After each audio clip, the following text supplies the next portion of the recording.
لوگو تم سب اللہ کے محتاج ہو اور اللہ ہی تو بے نیاز ہے، لائق حمد و ثنا ہے۔ اگر وہ چاہے تو تم کو نابود کر دے اور نئی مخلوق لے آئے، اور یہ اللہ کو کچھ مشکل نہیں۔ اور کوئی بوجھ اٹھانے والا کسی دوسرے کا بوجھ نہ اٹھائے گا، اور کوئی بوجھ میں دبا ہوا اپنا بوجھ بٹانے کے لیے کسی کو بلائے تو بٹایا نہ جائے گا، اگرچہ قرابت دار ہی ہو۔ اے پیغمبر، تم انہی لوگوں کو نصیحت کر سکتے ہو جو بن دیکھے اپنے پروردگار سے ڈرتے اور پابندی سے نماز ادا کرتے ہیں، اور جو شخص سنورتا ہے تو وہ اپنے ہی لیے سنورتا ہے، اور سب کو اللہ ہی کی طرف لوٹ کر جانا ہے۔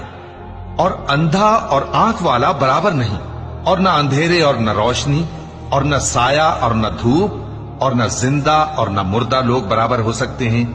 اللہ جس کو چاہتا ہے سنا دیتا ہے، اور تم ان کو جو قبروں میں ہیں سنا نہیں سکتے، تم تو صرف خبردار کرنے والے ہو۔